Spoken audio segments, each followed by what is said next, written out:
I never thought I'd hear a gunshot while scrubbing mildew off a stranger's porch, but that's exactly what happened the day I offered to pressure wash a widow's house for free. 1 second I'm rinsing grime off her siding, and the next, bang! Water explodes everywhere. I look up, and there's this guy across the street, standing there, gun still smoking. My name's Eli Carter. I run a small pressure washing business just outside of Dallas. Nothing fancy, just me, my van, and a machine I treat better than my own truck. I didn't go to college. Tried electrician work for a while, made decent cash, but it never felt right.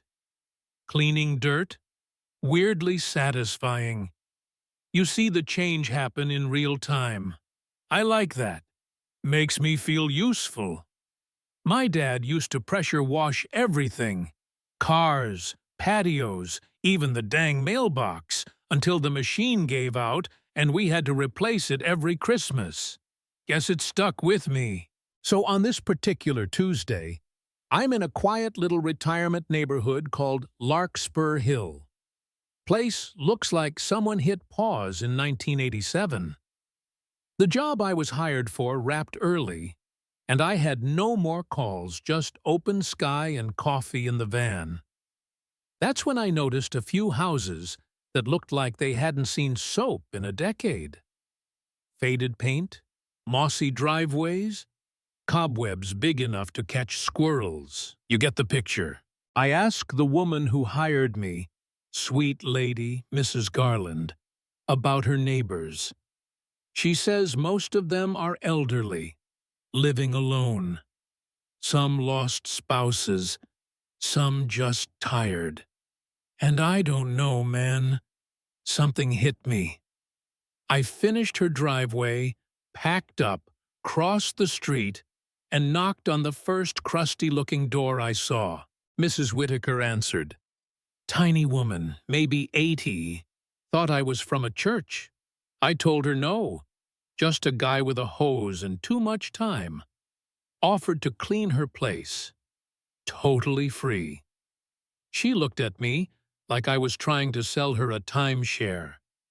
Took a while to convince her, but she finally smiled and let me in. Did the whole house, front yard, driveway, even the back fence. She kept bringing me lemonade and telling stories about her husband. Said he used to do all this stuff himself before cancer took him. I don't know why, but her saying that made my chest tight. Anyway, after lunch, I head to the next house. Another elderly couple says yes, and I'm halfway through spraying down their walkway when this man, let's call him Glenn, comes storming out from his porch 2 houses over. Big guy, mid-60s, looks like he sleeps in a MAGA hat. He's yelling, "What the hell do you think you're doing?" Like I'm robbing the joint. I tell him calmly, "Sir, I'm just helping some folks out. Cleaning for free. I got permission." He snorts, says charity work makes people weak, lazy. That if I had real pride, I'd charge or get out. I offer to clean his place, too, just to kill the tension. But that only makes it worse. He growls, "You touch my property, I'll call the cops."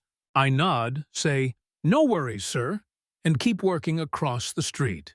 I should have known that wouldn't be the end of it. About 30 minutes later, I'm working on Mrs. Whitaker's back steps again when I hear him shouting. This time closer, right behind me. "Get out of my neighborhood!" He's barking, red in the face. I explain again. I have permission. He doesn't care. He calls me a liar. Says people like me are ruining everything. I try to ignore him. I turn around, keep my hand on the sprayer, and then I hear the bang. Water erupts all around me. For a second, I think something exploded. Then I see it. He's holding a pistol. He didn't aim at me, thank God, but he shot straight through the hose. Could have hit the machine. Could have hit me. I ran like hell to my van, locked the doors, dialed 911 with fingers shaking. The guy followed, stood right outside, pounding the glass, yelling. I didn't even process it until I saw the red and blues light up the street. 4 squad cars pulled up. Cops with rifles crouched behind open doors. They shouted, "Drop the weapon!" Glenn froze, but his hand didn't. For a second, I thought, but then he dropped it. They cuffed him right there on his perfect green lawn. I just sat in my van, breathing like I ran a marathon. Cops took statements, interviewed the seniors, everyone backed me up.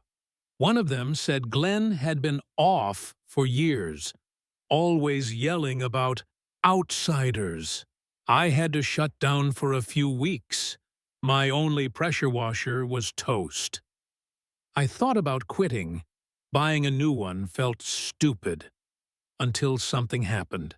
A few mornings later, I pull up to my office and there's a group waiting. At first, I think I'm being protested. But it's them. Mrs. Garland, Mrs. Whitaker, a few others. They pooled money and bought me a brand new pressure washer. Bigger, better. I nearly cried. I'm not that kind of guy, but man, the best part?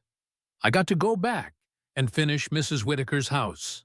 People ask why I did it, why I even bothered, why I didn't fight back or press charges harder. I tell them I was raised to help when you can, and to never let a man with a gun stop you from doing what's right. You can call it stupid, you can call it brave, but tell me this, Hannah, what would you do if you were me?